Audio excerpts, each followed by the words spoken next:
Where am I? You are in limbo, undeveloped dream space. I've been here before. I was here when I made top 10 panic segments. What's going on? Really? Are you sure you're in the right layer? Layers. This is not an onion. No, but you've seen Inception. You know how this works. Every time you complete a countdown, you're going to go one layer deeper in limbo. What? That's bullcrap. Tough. No, not tough.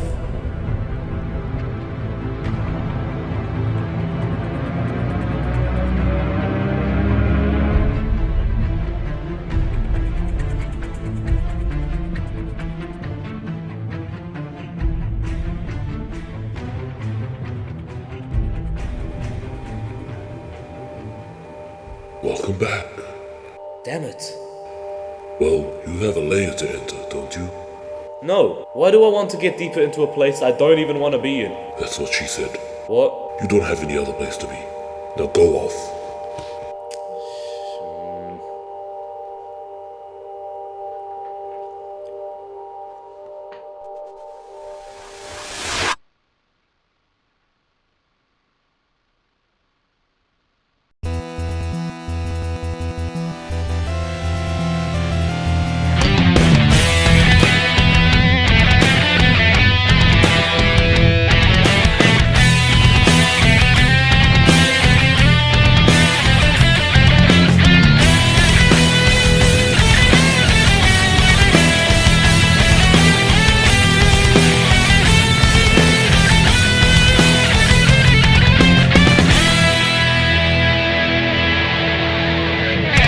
I feel a little more like talking about some of my favorite levels. Oh, am I Mr. 12603 now? No, I just like levels. This countdown covers some of them. When I said this countdown would be a majestic build-up, I wasn't referring to something like a penultimate boss. I was talking literally.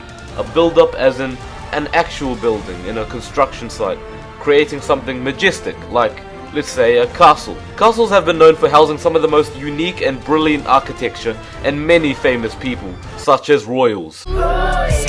Not here. Being such interesting places to find and visit, how about the idea of a game stage based on castles? Let me tell you, the stereotypical things you'd expect to find in a castle would normally be there. Stone bricks, towers, those fancy spade-shaped windows. Either way, this list is the top 10 castle stages. Basically, I'm not judging these stages on whether they suit the castle feel, instead I'm just judging these on what they are, a level itself. The design, the obstacles, the music, how fun it is, all come into play here. It's time to see which castle rules them all. Let's start out with Baby Steps. It's from the original Kirby's Dream Land and it is known as Castle. This castle is the residence of Lololo and La La La, which kinda sound like characters from In the Night Garden. Maka Paka, Aka Waka, Mika Maka Moo. It's your average Kirby stage, with cute enemies and castle platforming obstacles. This is, at number 10, somewhat because of its funny name. And strangely, the music's cheerful for a castle stage that's kinda meant to be haunted. Before the stage begins, Kirby sneezes so hard that a star falls down and knocks him into the castle moat. No, that is literally how the level starts off. Just the Kirby norm, isn't it? In Spring Breeze, this level was replaced with bubbly clouds, but either way, you're still going to wind up facing La La La and who, as you would expect, are bat crap simple to defeat. Again, it's the first Kirby game, so give it a bit of space. Obviously, if it's the first game ever in the series back in 1992, You get a bit of space. like I said before, we start out this list with Baby Steps. The second stage of the game is Castle, and heck, I wouldn't refuse to give it a bit of credit. Again with a classic 8-bit treat, like pixelated bacon. Wily's Castle has to be one of the most famous stages in all of video games. The death traps scattered all over the level, including the mandatory spikes, the pits, the conveyors, and the works. After 8 robot masters have had their bolts loosened, you could not be more ready to pull down Wily's wily traps for a while. This place has several names. There's the usual Wily Castle, but it's also called Skull Castle, Wily Stage, Wily Tower, and even Wily Fortress. Okay, so it's not really following the usual tropes seen in a conventional castle, but it literally does say Wily's Castle. So here you go, Wily's Castle. And if you forgot what the name is, don't worry, I'll say it again. It's Lithuania. Mega Man is very well known for its extreme difficulty, and just the skull-shaped figure at the front just shows that the hectic machinery set up by Wily is nothing to screw around with. Get it? Screw! Boom! But what's the biggest showstopper of this castle? Oh, you don't even need to ask. Gotta run now, gotta run now. And spryly, gotta climb now. Way up highly. Gonna get you, Dr. Wily. I am Mega Man, here's my mega plan. You die!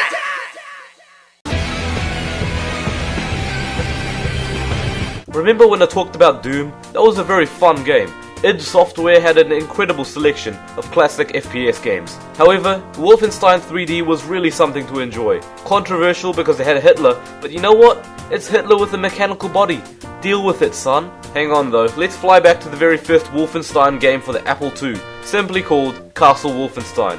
And we've got our infamous number 8 spot. But this simple 8-bitness isn't the only time Castle Wolfenstein has made an appearance. No, there's Return to Castle Wolfenstein, which is simply just a monstrosity-infested castle where you get to splatter zombies all over the feckin' wall and steal some top-secret war plans. Sleep! Lightning bolt! Sleep! Lightning bolt! I think something rather interesting is Castle Wolfenstein's resemblance to Wheelsburg. I mean, the game has swastika flags and Nazi zombies, and I'm not saying Wheelsburg has those. In fact, there is nothing left of Wheelsburg. This castle was used as a scientific military castle before the end of World War II. However, all traces of agent dealings or infiltration from the US were destroyed after the entire building was burnt down. This castle is quite popular to discuss in media, which is why Wolfenstein is just a perfect franchise to restore it digitally. But wait! Look at this article. The possibility that an exploding robot Hitler ignited the embroidered Prussian curtains still exists.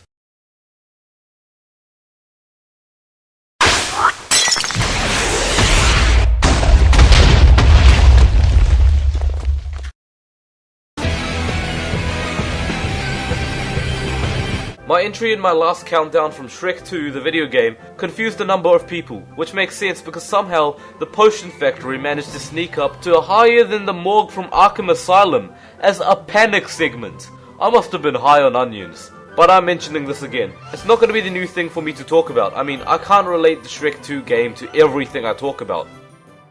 Top 10 penultimate final bosses, the Bummed Knight. Top 10 power-ups, the Fairy Godmother Potion Store. Top 10 sidekicks, Donkey. Top 10 monsters, Shrek. And the top 10 castle stages, the Royal Castle of Far, Far Away. I mean seriously, this is the final level. You're a human Shrek coming in to barge through the Knight's Hall, ravage the corridors, and pelt food at the Fairy Godmother. I just have a really chaotically grand feeling when I go through this level. And even the soundtrack is awesome. Just listen to how fitting this is for being in the Royal Castle.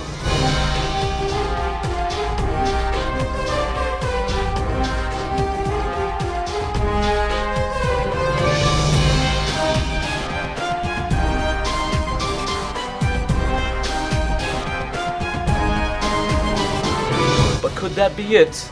No, this stage is here for what happens before the Knight's Hall. Whoa! Hello, dessert! I didn't know they had room service in prison. Ah, cavities! Yeah! Take that! Feel the fury of a biscuit's arm, mates! I just love this part of the game. You're getting marshmallows flung at your knees while you punch down bridges and towers. Heck, I've never felt so overpowered.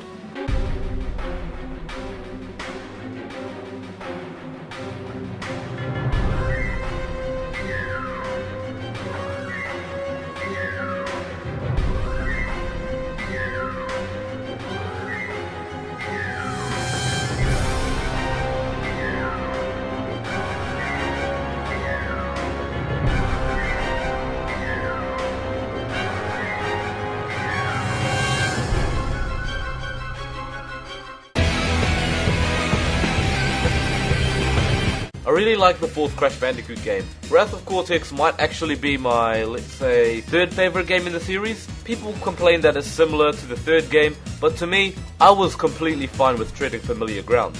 Anyways, I'm not here to talk about why Crash 4 was a really fun game for me. I'm here to talk about Wizards and Lizards. Fourth level of the game is set in the ruins of Cortex's castle, and I really like that concept. It offers up an interesting atmosphere. The ruins of a place you've been exploring since the first game. but you're spinning wizards to oblivion, casting magic spells, and dashing to... Wait, I know this camera view. I seriously love these stages. I was still startled with how the creature just breaks through the wall and just... I think the stage concept really ramps itself up in the Gauntlet. It might be more of a dungeon type level, but its obstacles are just really cool. Swinging axes, spiked walls, and even a gauntlet of fire, because it's called the Gauntlet, or the Olympic Flame. Whilst it becomes a bit more like a dungeon level later on, Wizards and Lizards and the Gauntlet both capture a medieval, torture device-strewn castle stage in the ruins of what used to be this.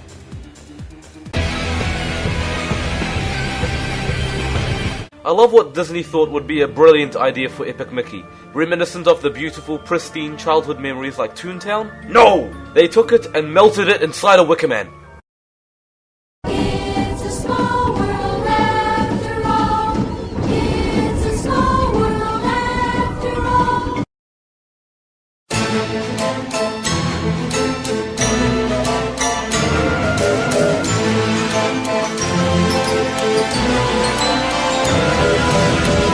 Tell you what though, I love the twisted childhood feel this game gives off, which is why Epic Mickey is one of my favourite games of all time. But the number 5 segment goes to the first area you actually start in, Dark Beauty Castle. I feel like this place really is a good stage to learn the game's main concept, although the scene before it is a bit absurd. The Mad Doctor tries to pull out Mickey's heart with a toilet plunger, which is like trying to give yourself an anal prolapse with a frying pan.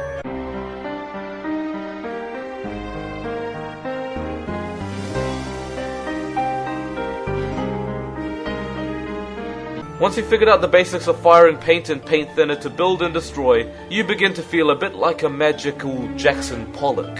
But near the end of the game, you come back to this Dark Beauty Castle when you confront the Shadow Blot before its fight, and shortly afterwards, it disintegrates, or hugs you. Oddly cute.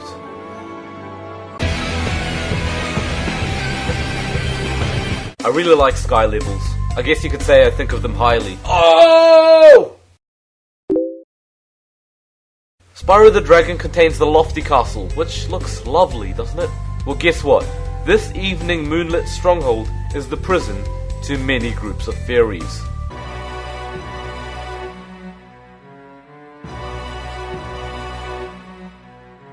The good thing is that once they're released, they form a whirlwind. How cool does the phrase fairy whirlwind sound? Well, okay, maybe not as cool as I thought it would. Now it just sounds like a euphemism for spiral rainbow icing on a cupcake. If this wasn't a fairy jail, then this place would actually be a pretty beautiful place to stay. What else adds to this? You're a dragon. You can glide. Soaring through a shiny, majestic place like the lofty castle. This is an airborne home for royals. Not again! I'm not a huge fan of Spyro, but was this game part of my childhood? Nuts on the road it was.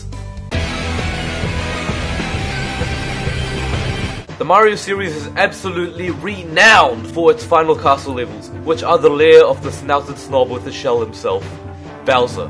Whether it's New Super Mario Bros. At the very end, or maybe to the original Super Mario Bros. When Toad told you that Peach was in fact...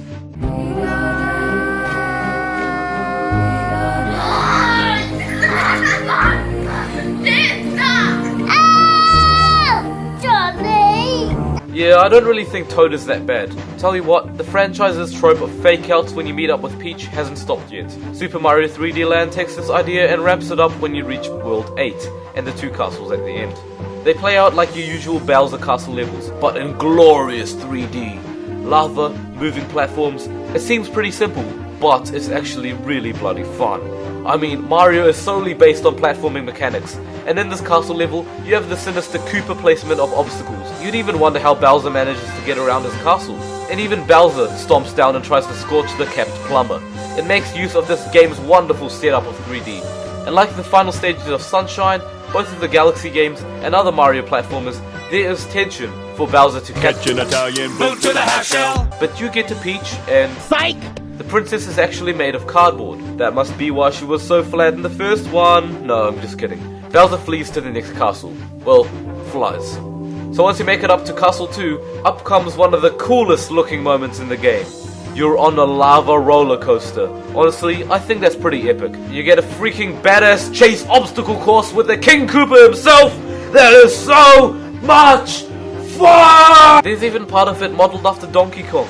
How cool is that? Wait, lava isn't cool. Hyrule Castle has been a norm of the Zelda franchise since, well, ever. In Ocarina of Time, you sneak through it. In Wind Waker, it was submerged under the sea. But in Twilight Princess, the infamous castle we all know for being a majestic home to Princess Zelda was twisted so much.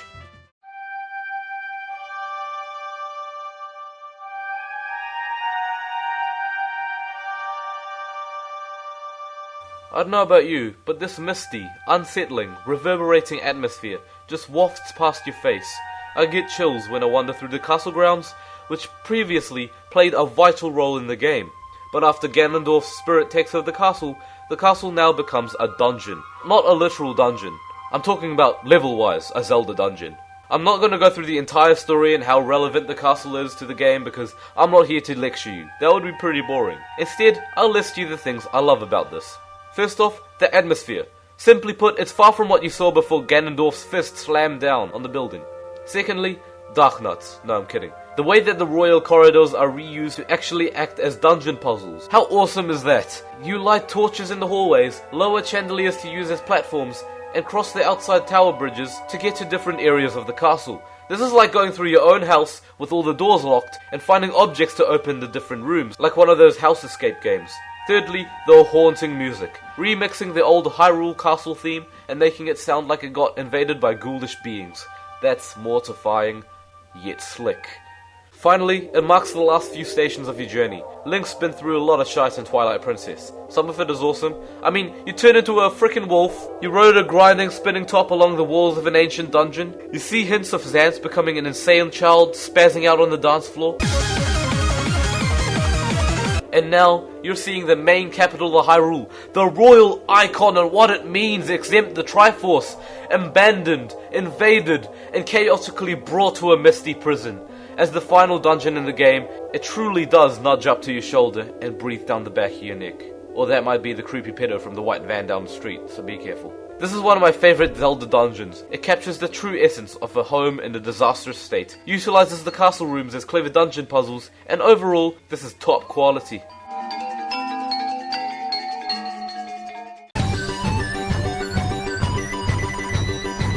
Wait, there's another entry from the same game from last time at the top spot? Donkey Kong 64? I'm sorry guys, I'm really sorry. I know some people that might be annoyed with the redundancy of things, especially random. I'm not mad. Yes you are. Ricky, I'm not mad. What did I say? What did I say? Okay, fine. Seriously, I can't believe Donkey Kong 64 wasn't on my favorite games list. This game has some awesome levels and music. There are 5 characters to play with, 9 bosses to kick down, and of course, there's one castle that topped this list. Creepy Castle.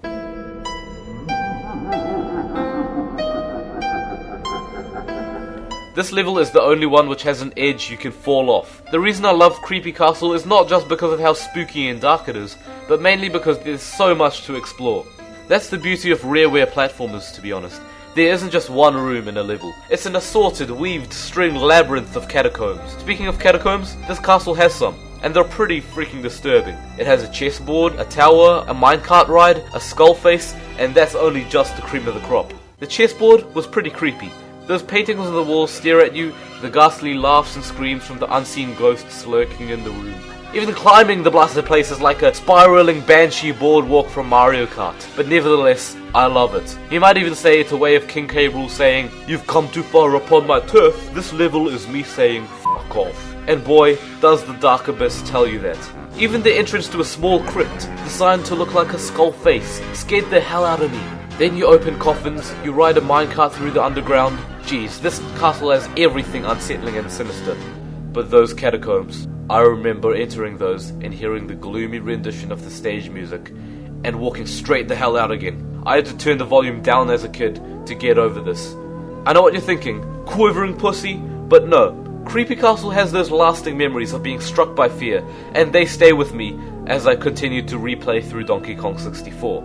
Even the boss was fun. Yes, it's a fucking cardboard cutout, and that might seem pathetic, but I don't care. Maybe it kills the stage's vibe, but it's still fun as you fight it with all 5 Kongs, with barrel cannons, and the screams that the Kremlins make when they push it all up are hilarious. Overall, Creepy Castle is my personal favorite castle stage in video games. I am MasterJakeStudios, and I promote an end to this video.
What you say?